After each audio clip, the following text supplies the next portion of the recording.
வசனங்களை நாம் வாசிக்க கேட்போம். ஒருவனும் உங்களை மோசம் போக்காதபடிக்கு எச்சரிக்கையாயிருங்கள். ஏனெனில் விசுவாச துரோகம் முந்தி நேரிட்டு கேட்டின் மகனாகிய பாவ மனுஷன் வெளிப்பட்டால் ஒழிய அந்த நாள் வராது. அவன் எதிர்த்து நிற்கிறவனாயும் தேவன் எனப்படுவது எதுவோ ஆராதிக்கப்படுவது எதுவோ அவை எல்லாவற்றிற்கும் மேலாக தன்னை உயர்த்துகிறவனாயும் தேவனுடைய ஆலயத்தில் தேவன் போல உட்கார்ந்து தன்னைத்தான் தேவன் என்று காண்பிக்கிறவனாயும் இருப்பான். அல்லேலூயா, அல்லேலூயா. என்னெல்லாம் செய்வானா? முதல்ல விசுவாச துரோகம் முந்தி நேரிடும். அல்லேலூயா. இதெல்லாம் எப்போ நடக்கும் அப்படின்னா அந்தி கிறிஸ்துனுடைய காலம் வரும் பொழுது இதெல்லாம் கட்டாயம் நடக்கும். நடந்து கொண்டே இப்பவே கொஞ்சம் நிழலாட்டம் தெரியுது. அல்லேலூயா. சரி, நாம் அனைவரும் ஜெபிக்க போகிறோம். ஜெபிக்கலாம். எங்களை நேசிக்கிற பரலோகத்தின் தேவனாகிய கர்த்தாவே, எங்கள் ஆண்டவர் இயேசு கிறிஸ்துவின் பரிசுத்தம் உள்ள நல்ல நாமத்தில் ஆசீர்வதிக்கப்பட்ட இந்த வேலைக்காக நன்றியுள்ள இருதயத்தோடு நாங்கள் உம்மை துதிக்கிறோம், ஸ்தோத்திரிக்கிறோம் ஐயா. இந்த நாட்களிலும் ஆவியானவர் தாமே எங்கள் மத்தியிலே கடந்து வந்தீங்க. காலையிலிருந்து இந்த நிமிஷம் வரைக்கும் எங்களோடு கூட இருந்தீங்க. உமக்கு நாங்கள் நன்றி செலுத்துகிறோம். எங்களுடைய ஜெபங்கள் எல்லாமே கேட்கப்பட்டதுக்காக நாங்கள் உமக்கு நன்றி செலுத்துகிறோம். பரிசுத்த ஆவியானவர் வந்து இடைப்படுவீராக, பேசுவீராக. தகப்பனே, ஆண்டவரே, பேசுகிறது நீங்கள் அல்ல, உங்களுக்குள்ள இருக்கிற பரிசுத்த ஆவியானவர் பேசுவார் என்கிற வார்த்தையின்படி நீர் பேசும்படியாக நாங்கள் ஜெபிக்கிறோம். ஆவியானவர் பேசுவீராக. வார்த்தையின் ரகசியங்கள், ஆழங்கள், மறைபொருள், புதைப்பொருள், ஆண்டவரே, எல்லாம் எதெல்லாம் வெளிப்படுத்தி எங்களுடைய இருதயத்தை, ஆண்டவரே, எங்களுடைய ஜீவியத்தை, எங்களுடைய ஜீவியங்களுக்கு வளர்ச்சி அடைவதற்கு ஏதுவாக, நாங்கள் விழிப்பாய் இருந்து ஜெபிப்பதற்கு ஏதுவாக எங்களுடைய ஜீவியங்களுக்கு தகுந்தவாறு நீங்க பேசுங்க. ஜனங்களுடைய, ஆண்டவரே, மக்களுடைய இருதயங்களுக்கு தகுந்தவாறு செய்தி கடந்து போகும்படியாக நாங்கள் ஜெபிக்கிறோம். பிரயோஜனமான செய்தியாக இருக்கட்டும்.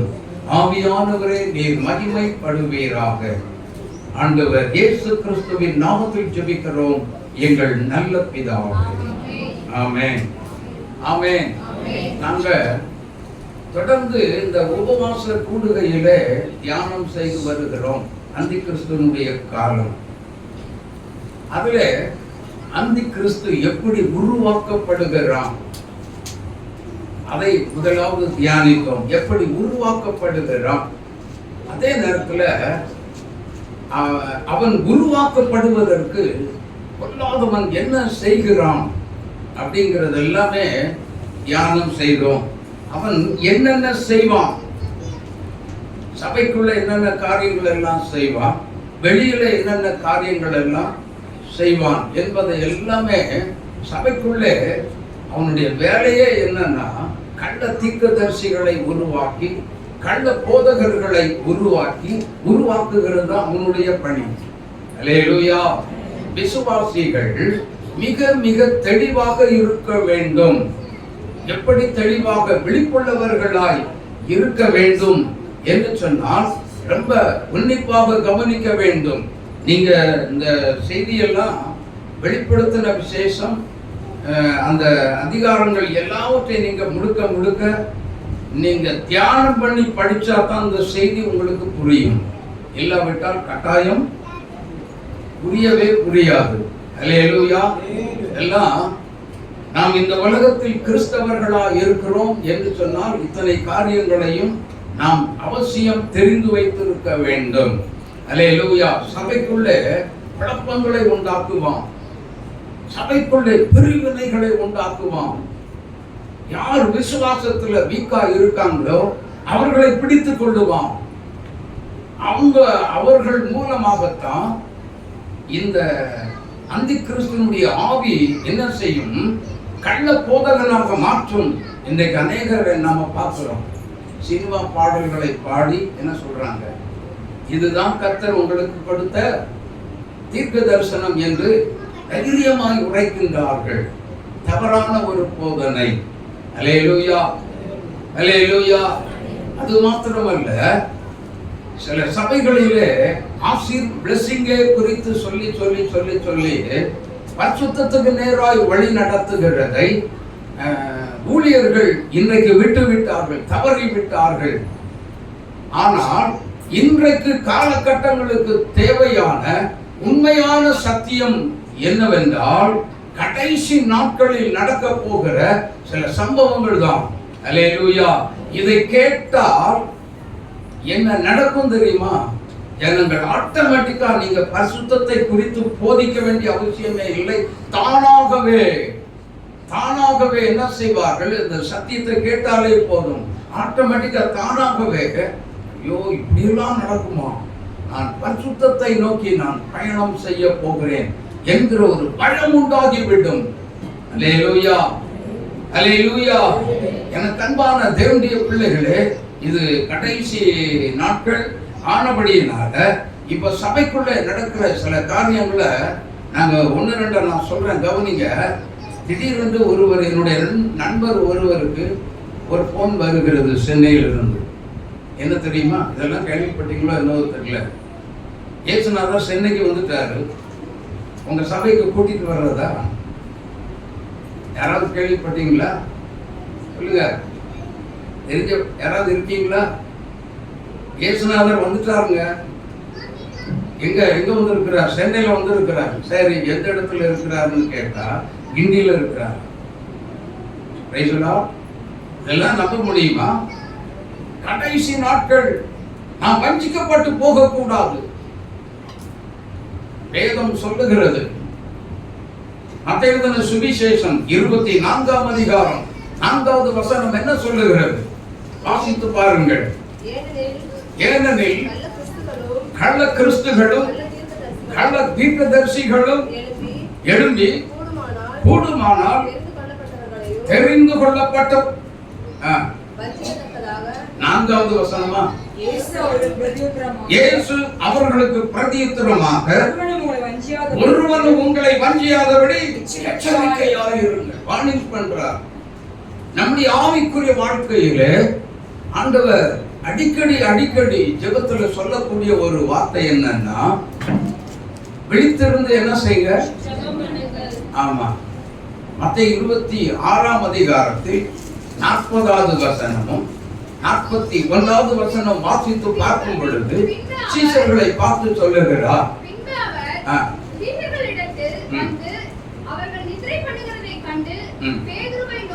பேதுருவை நோக்கி, நீங்கள் ஒரு மணி நேரமாவது என்னோடு கூட விழித்திருக்க கூடாதா? நீங்கள் சோதனைக்கு உட்படாதபடிக்கு விழித்திருந்து ஜெபம் பண்ணுங்கள். ஆவி உற்சாகம் உள்ளதுதான், மாம்சமோ பலகீனம் உள்ளதுதான் என்று சொன்னார். ஆனா சீஷர்கள் என்ன பண்ணாங்க? சரி, இப்ப இன்னைக்கு நம்ம கிறிஸ்தவத்தை எடுத்துக்கொள்வோம். எத்தனை பேர் தூங்கிட்டு இருக்கிறோம்? எத்தனை பேர் இன்னைக்கு நம்ம இயேசுநாதரை தூங்க வச்சுக்கிட்டு இருக்கிறோம்? போட்ல சீஷர்கள் இயேசுவை தலையண வச்சு என்ன செய்யுங்க, தூங்க வச்சாங்கள. எத்தனை பேர் இன்றைக்கு நாம் விழித்திருந்து ஜெபித்துக் கொண்டிருக்கிறோம்? எத்தனை பேர் இயேசுநாதரை தூங்க வைத்துக் கொண்டிருக்கிறோம்? அவர் உள்ள தூங்கினா நமக்கு என்ன வரும்? நமக்கும் தூக்கம் வரும், ஜெபம் வராது. அப்புறம் விழித்திருந்து எங்க இருந்து ஜெபம் பண்றது? எப்படி ஒரு மணி நேரம் ஜெபிக்கிறது? யோசித்து பாருங்கள். நமக்குள்ள இருக்க இயேசுவை என்ன செய்யணும்? தூங்க விடவே கூடாது. அனல் மூட்டி என்ன செய்யணும்? தட்டிக்கிட்டே அரட்டிக்கிட்டே இருக்கணும். ஐயா, எனக்கு இந்த வேணும்னு யாரும் தயவு செய்து கேட்காதீங்க. நம்ம இன்றைக்கு ஆவிக்குரிய வாழ்க்கையிலும் சரி, உலக பிரகாரமான வாழ்க்கையிலும் சரி, நாம் குறைவுள்ளவர்களே இல்லை. யாராவது எனக்கு குறை வச்சிருக்கிறாருன்னு மட்டும் கை தூக்கி சொல்லுங்க பார்க்கலாம். சொல்லுங்க, தைரியமா இருந்தா சொல்லுங்க பார்க்கலாம். குறை இயேசுநாதர் வச்சா சொல்லணும். நான் இப்ப கேட்கிறேன் உங்களுக்கு, என் பிள்ளைய ஆசீர்வதிங்க, அதை ஆசீர்வதிங்க, இப்படி ஆசீர்வதிங்கன்னு சொல்லி ஏன் கேட்குறீங்க?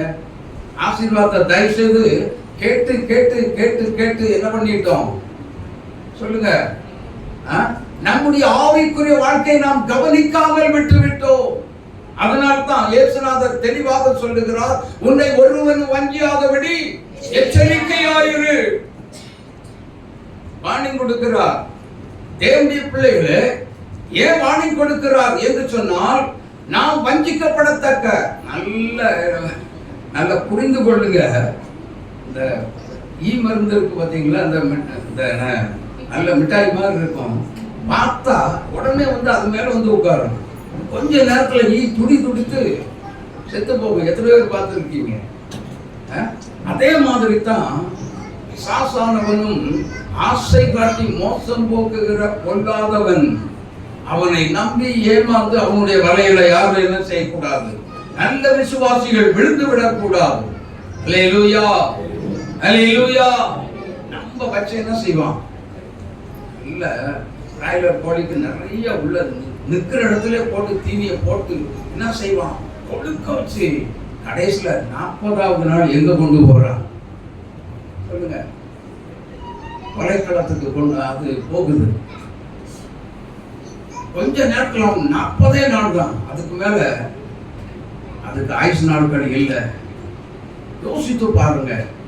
இதே போலதான் சத்துருவானவனும் விசுவாசிகளை வஞ்சிக்கத்தக்க 24 வாசித்து பாருங்கள். ஏனெனில் கள்ள கிறிஸ்துகளும் கள்ள தீர்க்கதரிசிகளும்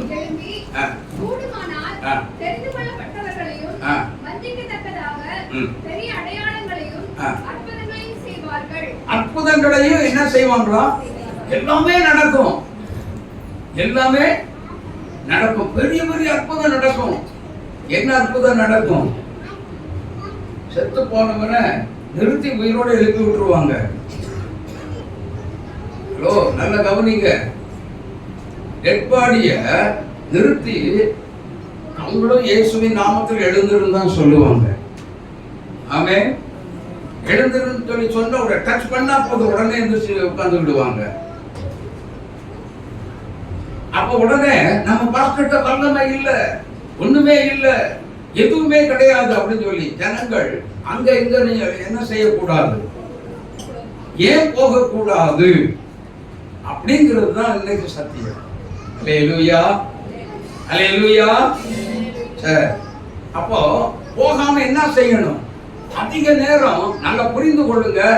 இதுவரைக்கும் இங்க கவனிங்க, சின்ன குழந்தைகள் பேச விடாதீங்க, நல்ல கவனிங்க. இதுவரைக்கும் 1 மணி நேரம் உங்களுடைய வாழ்க்கையில, ஜெப வாழ்க்கையில 1 மணி நேரம் ஜெபித்தவங்க, தயவு செய்து சொல்லுகிறேன், ஜெப நேரத்தை 2 மணி நேரமா மாத்திடுங்க. 2 மணி நேரம் ஜெபித்தவங்க 4 மணி நேரமா சொல்லுங்க. யாரும் ஜெபிக்கிறது இல்லை பொருள். அப்படி எனக்கு இங்க இருக்கிறது பார்த்தா அப்படி தோணுது, இங்க இருந்து சவுண்ட் வருது. 2 மணி நேரம் ஜெபிக்கிறவங்க 4 மணி நேரமா என்ன செய்யுங்க, மாத்துங்க. உங்களுடைய ஜெப வாழ்க்கை ரேஸ் ஆகட்டும்.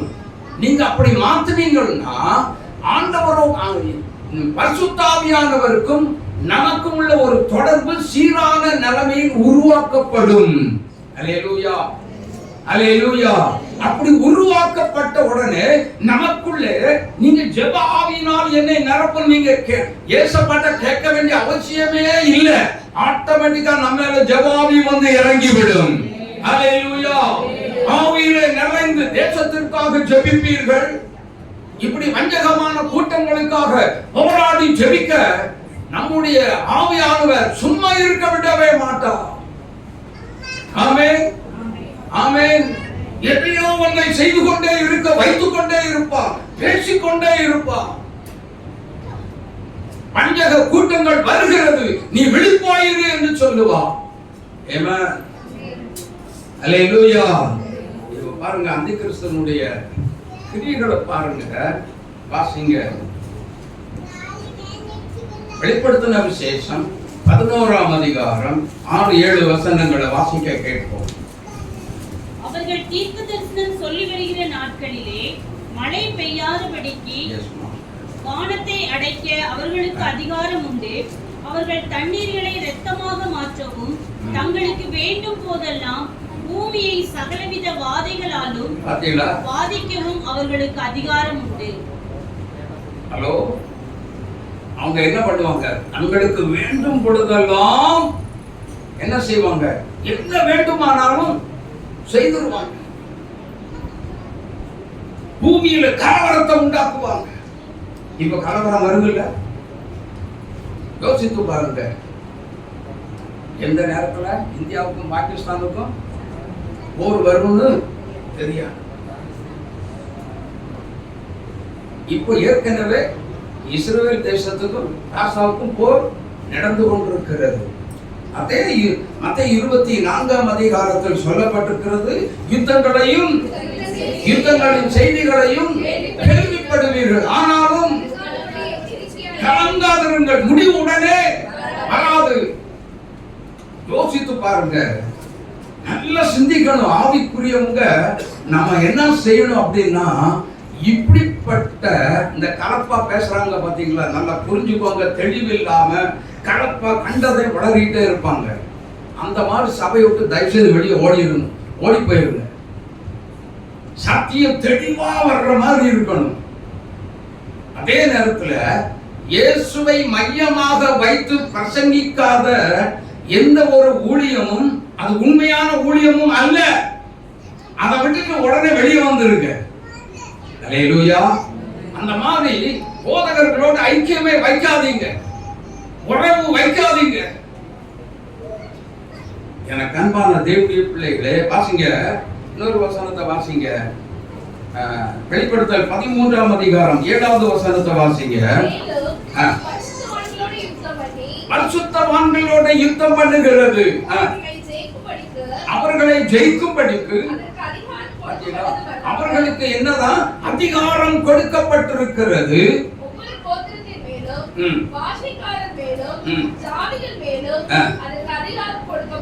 அதற்கு அதிகாரம் கொடுக்கப்பட்டுள்ளது.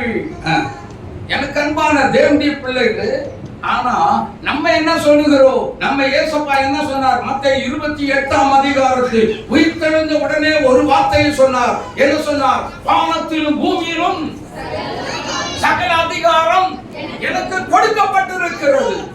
அந்த அதிகாரத்தை ஷேர் பண்ணி மத்தேயு 10ஆம் அதிகாரம் 1வது வசனத்திலும் லூக்கா 9:1 என்ன செய்தார்? வாசிங்க.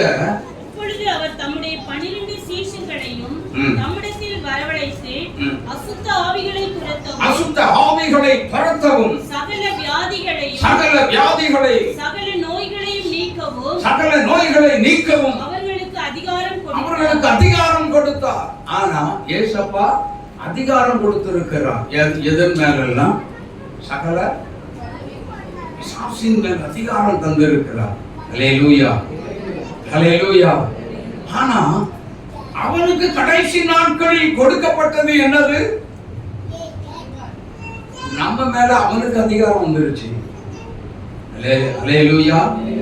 அப்ப இது ஏன் வந்துச்சு அப்படின்னா, நாம் இன்றைக்கு அநேக, நல்லா புரிந்து கொள்ளுங்க, வார்த்தையை கவனித்துக் கொள்ளுங்க. என்னன்னா, இன்னைக்கு தேவனாகிய கர்த்தர் நம்ம சொல்றோம் வெறுங்கைன்னு சொல்றோம் இல்லையா? இது வெறுங்கை அல்ல. கர்த்தரால் அதிகாரம் கொடுக்கப்பட்டு தேவனால் உபயோகப்படுத்தப்படுகிற ஒரு கரம் தான் நம்முடைய கரம். ஹல்லேலூயா. சத்துரு மேல் அதிகாரம் நமக்கு எதிராக, நம்முடைய குடும்பங்களுக்கு எதிராக, நம்முடைய தொழிலுக்கு எதிராக, நாம் வேலை செய்கிற ஸ்தலத்தில் நமக்கு எதிராக போராடுகிற சத்துருவை மேற்கொள்வதற்கு இயேசு நமக்கு அதிகாரம் கொடுத்திருக்கிறார். வேதம் சொல்லுகிறது. லூக்கா எழுதின சுவிசேஷம் 10ஆம் அதிகாரம் 19வது வசனத்தை வாசித்து பாருங்கள். இதோ சர்ப்பங்களை எடுக்கவும் தேவர்களை மிதிக்கவும் சத்துருடைய சகல வல்லமைகளை மேற்கொள்ளவும் உங்களுக்கு அதிகாரம் கொடுக்கிறேன், அவைகள் ஒன்றும் உங்களை சேதப்படுத்துவது இல்லை. அப்படின்னா அர்த்தம் என்ன சொல்லுங்க? நான் தான் அத்தாரிட்டி மேன். நான் தான் யாரு? அதிகாரம் உடையவர். வேற யாருக்கு அதிகாரம் சொல்லுங்களேன்? எனக்கு பிசாசு மேல அதிகாரத்தை என் கையில இயேசு தந்து விட்டார். எல்லாம் சொல்லுங்க, எல்லாம் சொல்லுங்க. அநேகர் யோசிக்கிறீங்க பத்தியா? பிசாசு மேல அதிகாரத்தை என் கையில கர்த்தர் கொடுத்து விட்டார். பிசாசு மேல அதிகாரத்தை கர்த்தர் என் கையில கொடுத்து விட்டார். ஹalleluya, ஹalleluya. ஆனால் இப்படிப்பட்டவர்கள், அவனுக்கு ஒரு அதிகாரம் கொடுக்கப்படுகிறது. அந்த அதிகாரத்தை விட கர்த்தர் நமக்கு கொடுக்கப்பட்ட அதிகாரம் தான் சக்தி வாய்ந்தது. ஹalleluya. அவனை மேற்கொள்ளக்கூடிய ஒரு உன்னதமான சக்தியும் அதற்குரிய வாக்குத்தத்தமே கொடுத்துட்டாரு. நம்ம என்ன செய்ய முடியாது? என்ன செய்ய முடியாது? மேற்கொள்ள முடியாது. இப்ப சொல்லுங்க, இருதயத்துல கை வச்சு, எத்தனை போராட்டத்தை கொண்டு வந்தாலும் சத்துரு எத்தனை போராட்டம் கொண்டு வந்தாலும் ஜெயிக்க போறது நான், பிசாசே தோக்க போறது நீ. ஹalleluya, ஹalleluya, ஹalleluya. ஆர்ப்பரிங்க. ஏனென்றால் நமக்கு ஒரு ஜெய வாழ்வு இருக்கிறது என்றால் தேவன் நமக்கு தேவனால் கொடுக்கப்பட்ட ஒரு அத்தாரிட்டி தாங்க. அந்த அதிகாரத்தை வச்சுதான் நம்மை சத்துருவை என்ன செய்கிறோம்? மேற்கொள்ளுகிறோம். பிரச்சனைகளை மேற்கொள்ளுகிறோம். போராட்டம் வந்தாலே தைரியமா வா, கமான். ஆமென். நல்லா புரிஞ்சுக்கோங்க. தேவ சமூக பழக்க வழக்கம் அதிகமா இல்லாதவங்க கமான் சொல்லவே முடியாது. அரை மணி நேரம் ஜெபம் பண்றவங்க, 1/4 மணி நேரம் ஜெபம் பண்றவங்க, பன்னிக்குட்டி ஜெபம் செய்யறவங்க, இந்த கதையெல்லாம் இங்க வேலைக்காகாது, இந்த பருப்பு இங்க வேலைக்காகாது. அப்படியே தூக்கி கொண்டு எங்கேயாவது போட்டு போயிடும். யோசித்து பாருங்க. நீ ஜெபத்துல வீக்கா இருக்கிறியா? அவன் சரீரத்தை ஒட்டச்செறிஞ்சிருவான். உன்னால ஜெபிக்கவே முடியாது, வேதத்தை வாசிக்க முடியவே முடியாது.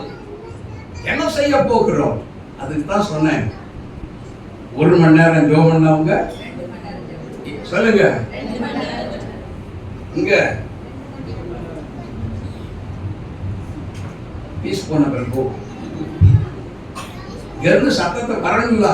எழுப்புகையா, சொல்லுங்கய்யா. இங்க இருந்து என்ன செய்யணும்? 1 மணி நேரம் ஜெபம் பண்ணுனா, இதுவரைக்கும் பண்ணியிருக்கீங்கன்னு வைங்க. எவ்வளவு நேரம் ஜெபிக்கணும்? 2 hours, 2 hours. தயவு செய்து என்ன எப்படி ஜெபிப்பீங்க அப்படின்னு சொல்லி கேட்டீங்கன்னா, நைட் நேரம் என் கூட வந்து உட்காருங்க, அப்புறம் தெரியும். 2 மணி நேரம் எப்படி ஜெபிக்கிறது, 4 மணி நேரம் எப்படி ஜெபிக்கிறது, 5 மணி நேரம் எப்படி ஜெபிக்கிறது, எல்லாம் நான் ட்ரெயினுக்கு நான் கற்று தரேன். ட்ரெயினலோ ஹல்லேலூயா. ஏன்னா என் கூட இருக்கிறவங்க 2-3 பேர் இருக்காங்க உள்ள. நான் எவ்வளவு நேரம் இருந்தாலும் என் கூட இருந்துக்கிறோம். எனக்கு அன்பான தேவனுடைய பிள்ளைகளே, அப்படி ஜெபிக்கிறவங்களை சுலபமாக சத்துரு வீழ்த்தவே முடியாது. ஆமென், ஹல்லேலூயா. இவர் என்னதான் அழகழகா ஜோடிச்சு என்னதான் நயம் காட்டினாலும், உன் கதை பூரா எனக்கு தெரியும், நீ ஓடி போடா. ஆமென். தைரியமா சொல்லுவோம் இல்லையா? சொல்லுங்க, சொல்லுங்க. அப்படிதானா? உனக்கு அதிகாரம் இல்லை, உன்கிட்ட இருக்கிற அதிகாரம் என்னைய ஜெயிக்கவே முடியாது. சொல்லுங்க, சொல்லுங்க. பிசாசு, உன்கிட்ட இருக்கிற அதிகாரம் என்ன ஜெயிக்கவே முடியாது. ஏனென்றால் ஜெயிக்க பிறந்த என் தேவன் இயேசு கிறிஸ்து எங்களை அபிஷேகம் பண்ணி இருக்கிறார். வெற்றியின் அபிஷேகம் எங்களுக்குள்ளே இருக்கிறது. ஜெய கம்பீரம் எங்களுக்குள்ளே வைத்திருக்கிறார். நாங்கள் தோற்று போகிற கூட்டம் அல்ல. Praise the Lord. Praise the Lord. ஏமாந்து விடாதீங்க. சத்துரு நயவஞ்சகம் காட்டுவான். ஹல்லேலூயா, ஹல்லேலூயா. இன்னொரு வசனத்தை வாசிங்க. தானியேல் 7ஆம் அதிகாரம் 8வது வசனமும் 24, 25. அந்த கொம்புகளை நான் கவனித்திருக்கையில் இதோ அவைகளுக்கு இடையிலே வேறொரு சின்ன கொம்பு எழும்பிற்று. அதற்கு முன்பாக முந்தின கொம்புகளில் 3 பிடிக்கப்பட்டது. இதோ அந்த கொம்பிலே மனுஷ கண்களுக்கு ஒப்பான கண்களும் பெருமையானவைகளை பேசும் வாயும் இருந்தது. என்ன எதை பேசுதாமா? எதை பேசுது? இப்ப சொல்லுங்க, இப்ப சொல்லுங்க. விசாரிச்சு எப்படி அடையாளம் இப்ப கண்டுபிடிச்சிட்டீங்களா? கண்டுபிடிச்சிட்டீங்களா இல்லையா? பெருமை. வேதம் சொல்லுகிறது பெருமை உள்ளவர்களுக்கு தேவன். நம்ம எதிரி முதலாவது இப்படிதாங்க அடையாளம் கண்டுபிடிக்கணும். அல்லேலூயா, அல்லேலூயா. என்ன ரொம்ப சோர்ந்துட்டீங்களோ? ஹலோ, நீங்க இன்னைக்கு தாங்க உபவாசம். நாங்க 3 நாளா உபவாசம் இருந்திருக்கிறோம். சோர்ந்து மட்டும் என்ன செய்யாதீங்க, போகாதீங்க. கைதட்டி பாட்டு பாடலாமா? சோர்ந்து போகாதே அப்படின்னு. சோர்ந்து போகாதே மனமே, சோர்ந்து கைதட்டி பாட பாடுங்க எல்லாரும். கை கட்டிக்கிட்டு இல்ல. சோர்ந்து போகாதே மனமே, சோர்ந்து போகாதே கண்டுனை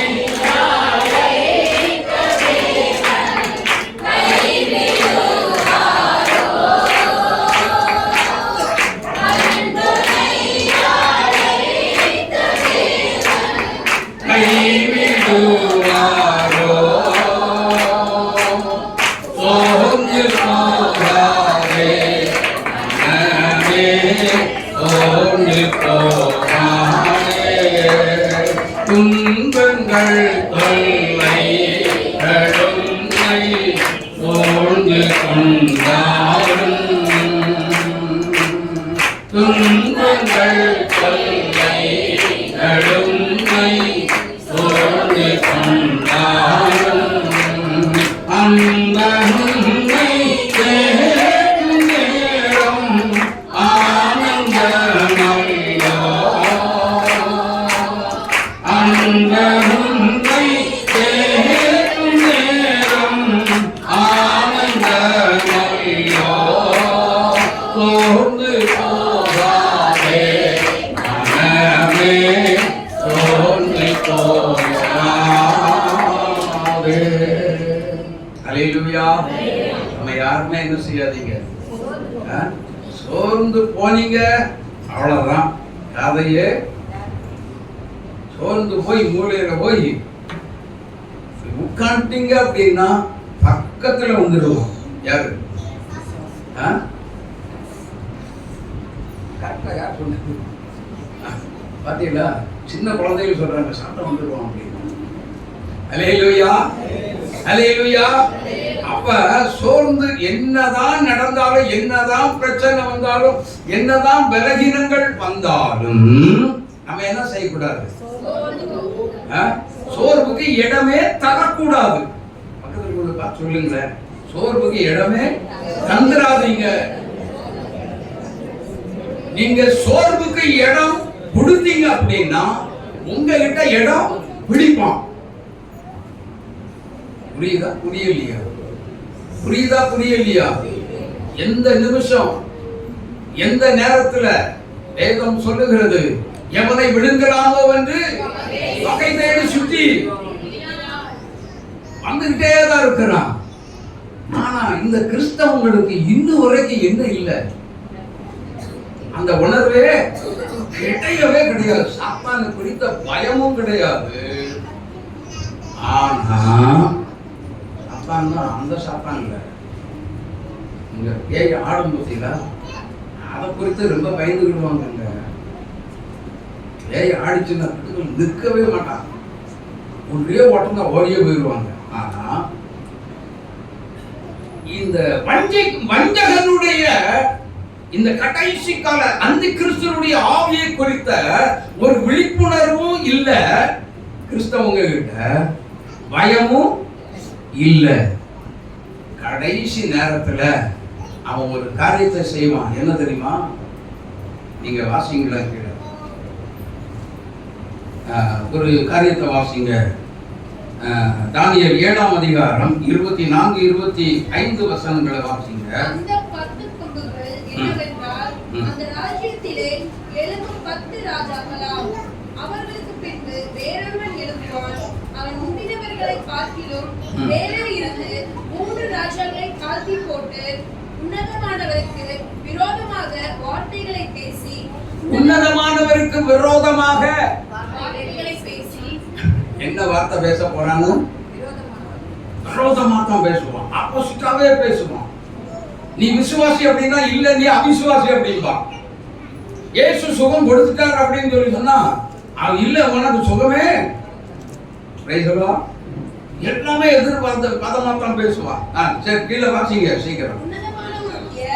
பரிசுத்தவான்களை ஒடுக்கி காலங்களையும் பிரமாணங்களையும் மாற்ற நினைத்தான்.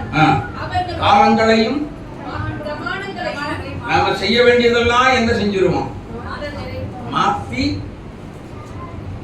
எது செய்யணுமோ எது செய்யக்கூடாதோ அதை என்ன செய்வான்? மாத்தி செய்ய வேண்டியதை மாத்தி செய்யக்கூடாததை உனக்கு முன்னாடி உணர்ந்து வச்சு இதை செய்ய அப்படின்பா. ஆமென் ஆமென். இல்ல அவர்கள் ஒரு காலமும் காலங்களும் அரைக்காலமும் செல்லப்பட்டும் அவன் கையில் ஒப்பு கொடுக்கப்படுவார்கள். அல்லேலூயா அல்லேலூயா. கொஞ்ச காலத்துக்கு நமக்கு உபத்திரவம், நமக்கு என்ன இருக்கு? நெருக்கம் இருக்கு. ஆனா அந்த காலம் வர்றதற்கு முன்னாடியே விசுவாசிகள் எப்படி இருக்கணும் அப்படின்னா விசுவாசத்தில் உறுதியாய் உன்னதிக்கணும்.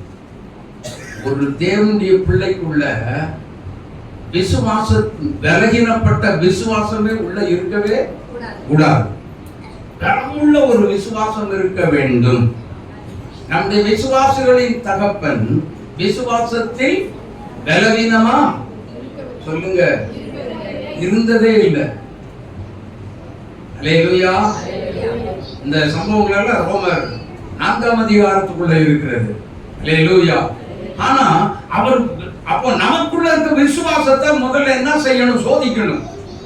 இவனை எடுத்து நிக்கணும் அப்படின்னா நமக்குள்ள என்ன தேவை அப்படின்னா விசுவாசம். அந்த விசுவாசத்துல உறுதியா நின்னா இவனை ஈஸியா தோசையை பரட்டின மாதிரி அழகா பரட்டி வீசிட்டு போயிட்டே இருக்கலாம். எத்தனை பேர் விசுவாசிக்கிறீங்க? ஒருத்தர் கையை காணும். விசுவாசத்துல எல்லாம் ஃபெயிலியர் ஆகி போய் நிக்கிற மாதிரி இருக்கு. நல்லதா கை தூக்குங்க ஐயா. அல்லேலூயா. விசுவாசம்னா என்ன தெரியுமா? விசுவாசம் எப்படி இருக்கணும் தெரியுமா? இத்தனை பேரும் சேர்ந்து இந்த பாறைக்கயிறை போட்டு கெட்டி ஜன்னலை இழுத்தா வந்துடணும்னு நினைக்கிறீங்களா? ஒருவேளை வளைஞ்சாலும் வளையலாம், அது வராது. அந்த மாதிரி நம்முடைய விசுவாசம் உறுதியா இருக்கணும். கிறிஸ்துவுக்குள்ள பிரைஸலோ பிரைஸலோ சொல்லுங்க ஐயா. ரொம்ப சோர்ந்துட்டீங்க. அல்லேலூயா அல்லேலூயா. தேவனுடைய பிள்ளைகளே நன்றாக கவனிங்க கவனிங்க. 2 தெசலோனிக்கேயர் 2ஆம் அதிகாரம் 9வது வசனத்தை சீக்கிரமா வாசிங்க. அந்த அக்கிரமக்காரனுடைய வருகை சாத்தானுடைய செயலின்படி சகல வல்லமையோடும் அடையாளங்களோடும் பொய்யான அற்புதங்களோடும் கெட்டுப் போகிறவர்களுக்குள்ளே அநீதியினால் உண்டாகும் சகலவித வஞ்சகத்தோடும் இருக்கும். இங்க பாருங்க, கேட்டுக்கு யார் யாரெல்லாம் போறாங்களோ அவங்களுக்கு உள்ளெல்லாம் என்ன செய்வான்? அநீதியை கொண்டு விதைச்சிட்டு விட்டுருவான். ஹலோ, கேடான வழி என்னென்ன இருக்குதோ, கேடான வழி என்னன்னு தெரியும் மக்களுக்கு. என்ன இருக்கு இப்பதான் நிறைய இருக்கு. இந்த மோசஸ் ராஜசேகர் பாடுவார், கம்பக்கு அந்த பாக்கு கட்டப்பாக்கு அந்த கோயில இந்த கோயில எல்லா கோயிலையும் தான். கடைசியில் இப்போ உள்ள வந்து நிற்குது. யாரோ சாக்லேட்னு சொன்னாங்க, ஜெப நடத்துனது நிறைய விற்குது. அது மட்டும் இல்லை, மலிவு விலையில போதை ஊசி 10 ரூபாய்க்கு வித்துக்கிட்டு இருக்காங்க. தெரியுமா உங்களுக்கு? தெரியுமா தெரியாதா? தெரியல. தெரிஞ்சிருந்தா நம்ம எதுக்கு இப்படி இருக்கிறோம்? நம்ம ஊருக்குள்ள எதுக்கு இப்படி விற்கிறாங்க? 10 ரூபாய்க்கு போதை ஊசிங்க. யோசித்து பாருங்க. சின்ன குழந்தைக்கு சாக்லேட் கொடுப்பாங்க பார்த்தீங்களா? அந்த மாதிரி தான் சாக்லேட் தான் வாங்கி சாப்பிட்டு போயிட்டே இருக்கு. போதைக்கு மறைஞ்சு போச்சு. அதை தடை செய்ய கவர்மெண்ட் எவ்வளவோ முயற்சி எடுத்தோம். நேற்றைய தினம் தான் நான் நினைக்கிறேன் 30 கிலோ கஞ்சா, இன்னும் கூடவே சேர்ந்த இன்னொரு பொருள், என்னென்ன போதை பொருள் பிடிச்சிருக்காங்க எங்க தமிழ்நாட்டுக்குள்ள. யோசித்து பாருங்க. அப்ப இப்படியெல்லாம் இந்த கடைசி நாட்கள்ல சாக்லேட் நினைச்சு நம்ம என்ன செய்வோம், பிரிச்சு உள்ள போட்டுருவோம். என்ன நடக்கும்? கிடக்க வேண்டியதான் போதையில. அப்படிதானா? யோசித்து பாருங்க. இன்னைக்கு வெள்ளையா இருக்கிறதெல்லாம், ஹலோ, வெள்ளையா இருக்கிறதெல்லாம் அப்படி நினைச்சிட்டு ஓடாதீங்க. அதுக்கு தான் இருக்கிற சபையில இருந்தீங்கன்னா, சபைக்கு உண்மையா இருந்தீங்கன்னா நீங்க கண்டிப்பா என்ன செய்வீங்க? போக வேண்டிய இடத்துக்கு, நித்தியத்துக்கு போய் சேருவோம். இல்ல இந்த சபை சரியில்லை, பாஸ்டர் சரியில்லை, போ வெளியில போ. அப்ப அங்கேயும் போவீங்க, அங்கேயும் பாஸ்டர் சரியில்லை. சரி, ஆள் மண்டையை போட்டுருச்சுன்னு வைங்க. பரலோகத்துக்கு போன இயேசுநாதரும் கம்ப்ளைண்ட் எப்படி பண்ணுவாங்க பார்த்தீங்களா? இயேசுநாதர் அங்க சரியில்லை, எனக்கு நான் போறேன். யோசித்து பாருங்க.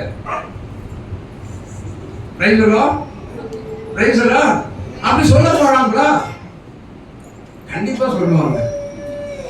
ஒரு இடத்துல அவர்களை குறித்து வேதம் சொல்லுகிறது, மார்க்கம் தப்பி அலைகிற நட்சத்திரங்களைப் போல அலைகிறார்கள், மெய்ப்பன் இல்லாத ஆடுகளைப் போல அலைந்து கொண்டிருக்கின்றார்கள். சரியான வழியில நடத்துறதுக்கு ஆளு இல்லாததுனால இந்த மாதிரி ஆளத்தான் என்ன செய்யறான்? பிசாசு டக்குன்னு பிடிச்சிக்கிறது. ஆமென். அந்த கிறிஸ்துவனுடைய ஆவி டக்குன்னு பிடிச்சி அவ மேல ஒரு தீர்க்க தரிசனம் ஒரு ஒன்ன போட்டு என்ன செய்யும் தெரியுமா? நல்லா புரிஞ்சுக்கோங்க. ஒரு உதாரணமா தீர்க்க தரிசனம் சொன்னாங்க. யாரை பார்த்து தெரியுமா? அந்த பிள்ளைய பார்த்து. நானும் நிக்கிறேங்க, நானும் நிக்கிறேன் அந்த இடத்துல. ஒரு மாதிரி ஆடு ஆடி அப்படின்னு கர்த்தர் சொல்றார், உனக்கு ரெட்ட குழந்தை தான் இருக்கு, ரெட்ட குழந்தையா பிறக்கும் அப்படின்னு. ஏமா அப்படிதானம்மா பிறந்தது? இத்தனையும் கிறிஸ்துவுக்குள்ள வந்து ஞானஸ்நானம் எடுத்து பின்வாங்கி போனவங்க எவ்வளவு அழகா பிடிச்சு வச்சிருக்காங்க பார்த்தீங்களா? ஒன்ன போட்டுருவான் தீர்க்க தரிசனம் சொல்ற மாதிரி. ஆகவே திருச்சபையே நாம் என்ன செய்யக்கூடாது? கர்த்தரை எந்த சூழ்நிலை வந்தாலும் சரி, என்ன நடந்தாலும் கிறிஸ்துவை விட்டு பின்வாங்கி மட்டும் போயிடாதீங்க. இயேசு கிறிஸ்துவ வாயினால அறிக்கை உள்ளத்துல வச்சு கொள்ளுங்க. Price the Lord, price the Lord. ஆகவே என்னதான் நடந்தாலும் சரி, இயேசு எனக்கு அந்த உன்னோட நின்றுங்க. ஹல்லேலூயா, ஹல்லேலூயா. தேவனுடைய பிள்ளைகளே, இன்னும் நான் சொல்ற மாதிரி இருந்தா ஏராளமான நிறைய சம்பவங்களை நான் சொல்லி போயிட்டே இருப்பேன். 2 தெசலோனிக்க 2ஆம் அதிகாரம் 8வது வசனத்தை ஒருவர் பாப்பீங்க.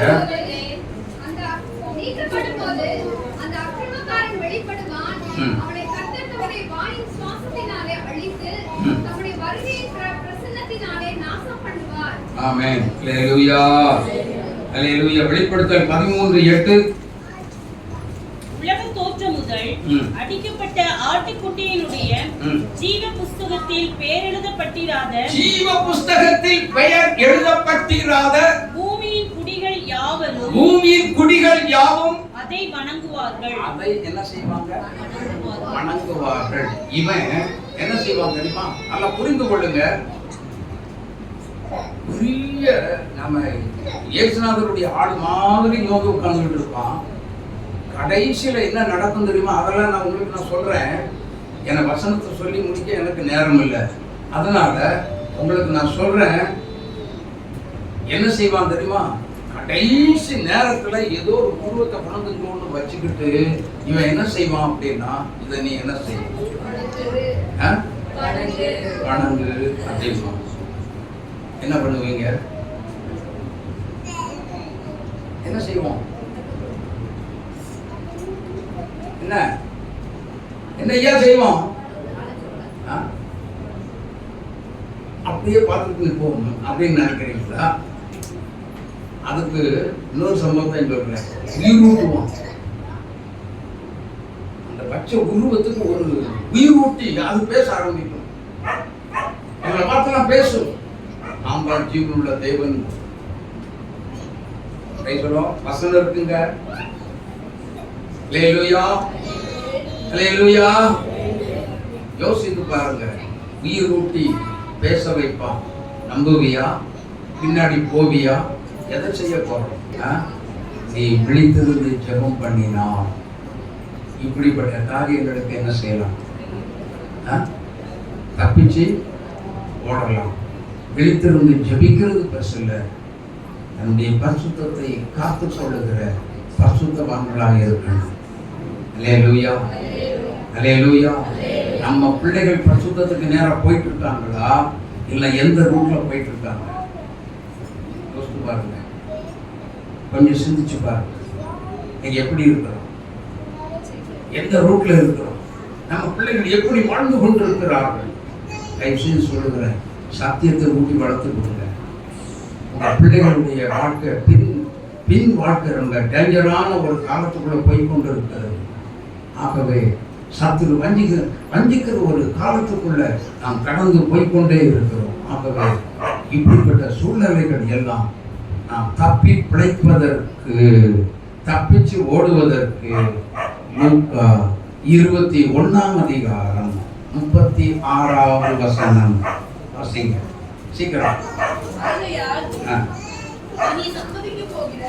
இனி சம்பவிக்க போகிற இவைகளுக்கு எல்லாம் நீங்கள் தப்பி மனுஷகுமாரனுக்கு முன்பாக நிற்க பாத்திரவான்களாக எண்ணப்படுவதற்கு எப்பொழுதும் எப்பொழுது என்ன பண்ணணுமா?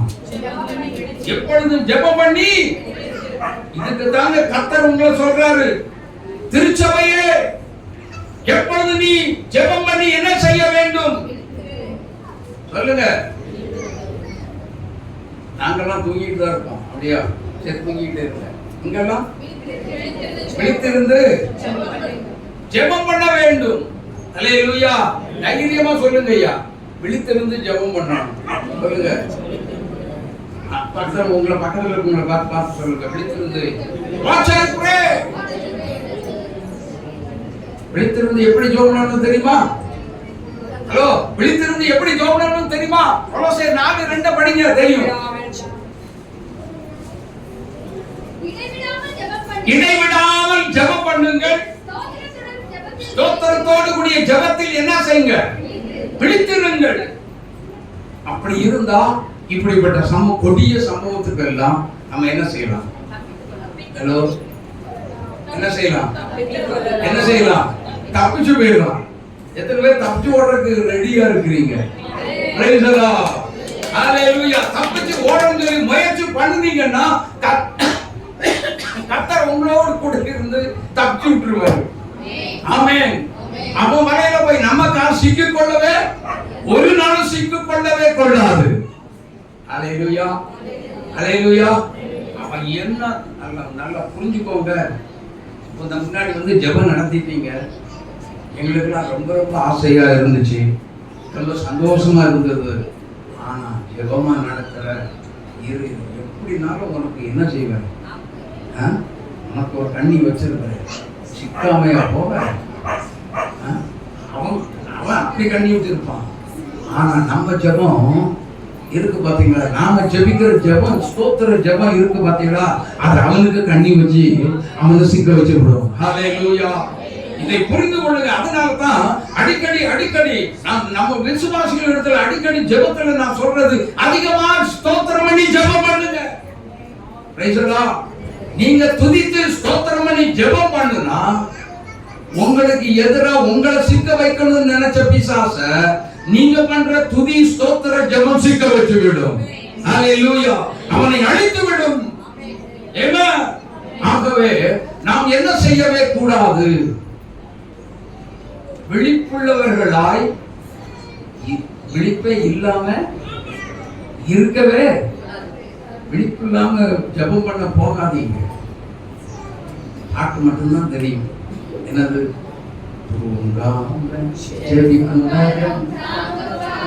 அப்படிதான் பாடுவோம். ஆனா தாங்கப்பா தாங்கப்பா, பிச்சை கேட்ட மாதிரி தாங்கப்பா, தூங்காம ஜெபிக்கிற வரோம் தாங்கப்பா தாங்கப்பான்னு சொல்லி போடுங்கப்பா போடுங்கப்பா. கையேந்தில நம்ம அப்பாட்ட போய் நல்லா புரிஞ்சுக்கோங்க, நம்ம அப்பாட்ட சொந்த பெத்த தாப்பன்ட்ட போய் கெஞ்சிட்டு நிக்காதீங்க விசுவாசி. உரிமையா எனக்கு இதை கொடுங்க, நான் உங்களுக்காக பிரகாசிக்கணும். ஆமென். அப்படி கேட்டு பழகுங்க. ஐயா ப்ளீஸ் ப்ளீஸ் போய் கெஞ்சிக்கிட்டு இருக்காதீங்க, தோத்து போயிருவீங்க. Price the Lord. உங்க அப்பா நம்ம அப்பா எப்படிப்பட்டவர்? ரொம்ப ரொம்ப நல்லவர். கேட்ட அடுத்த நிமிஷம் கொடுப்பார். ஆமென். இல்லன்னு சொல்லாம கொடுக்கிற ஒரே தேவன் நம்முடைய ஆண்டவர் தான். எத்தனை பேர் வாங்கி இருக்கீங்க அப்படி? Praise the lord. கரந்தட்டி இயேசுவாவை மகிமைப்படுத்துவோமா? தேடுங்கள் கண்டடைந்தே தேவா தேவனின் தூய திருமுகம் காண தேடிடுவோ அதிகாலமே தேடிடுவோ அதிகாலமே.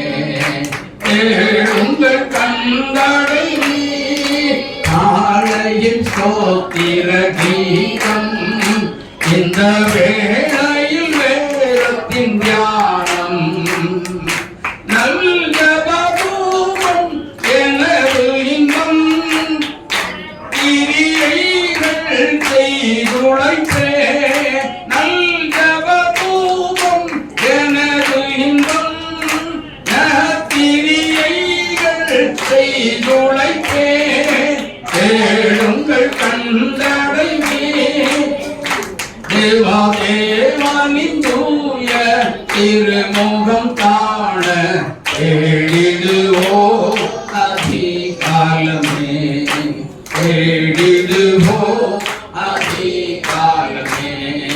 தேடுங்கள் கண்டடைவே.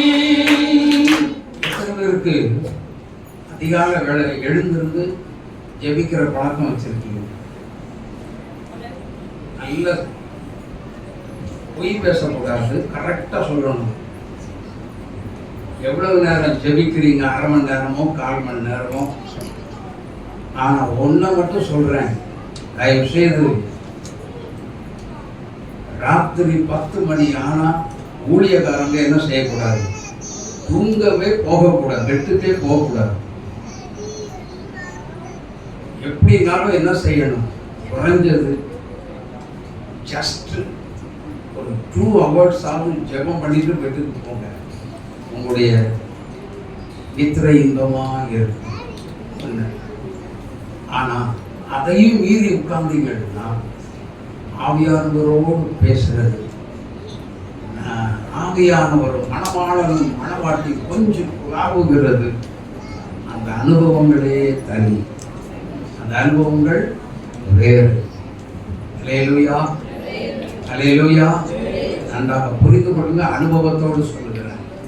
அந்த அனுபவங்கள் உண்மையிலே ரொம்ப பரவசம் அடைந்த ஒரு அனுபவங்கள். நம்ம இங்க இருக்கிறோம், இந்த இடத்துல இருக்கிறோமா இல்லையாங்கிறதே தெரியவே தெரியாது. அவ்வளவு ஒரு ரொம்ப பரவசமா இருக்குங்க, ரொம்ப ஆனந்தமாக இருக்கும். எங்கேயோ பறந்து போய்கொண்டே இருக்கிற மாதிரி இருக்கும். அவ்வளவு ஒரு பேரானந்தமுடைய ஒரு அனுபவத்தை தான் உங்கள் மத்தியில் சொல்லியிருக்கேன். ஆகவே அதிகால வேளை எழுந்திருந்து நீங்கள் ஜெபிக்க மறவாதிருங்க. கர்த்தர் உங்களோடு இடைவிடுவார். அல்லேலூயா. அதிகால வேளை ஜெபம் தாங்க ரொம்ப வெயிட்டான ஒரு ஜெபம். அதிகால வேளையில நீங்க அப்பாவோட நல்ல தொடர்பு வச்சுட்டீங்கன்னு வைங்க, நீங்க கேட்க வேண்டிய அவசியமே இல்லை.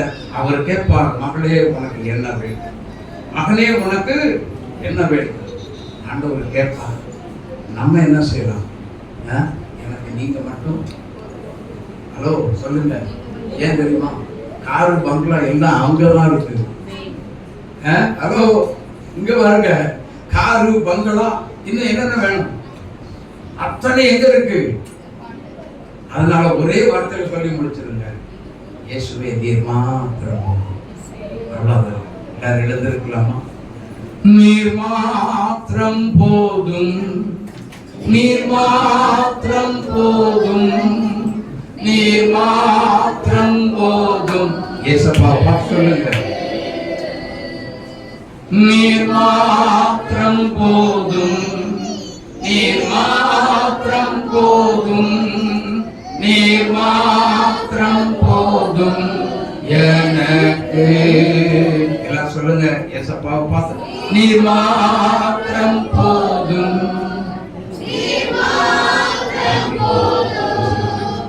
நீர் மாத்திரம் போதும் எனக்கு. கடைசியில ஒரு வியாதி உள்ள மக்களுக்காக நான் ஜெபிக்க போகிறேன். ஒருவேளை வியாதியோடு வந்திருக்கிறேன், பலகீனத்தோடு வந்திருக்கிறேன். இவ்வளவு நேரம் தேசத்துக்காக ஜெபித்தோம். இப்போ உங்களுக்காக நாமளே ஜெபிக்க போகிறோம்.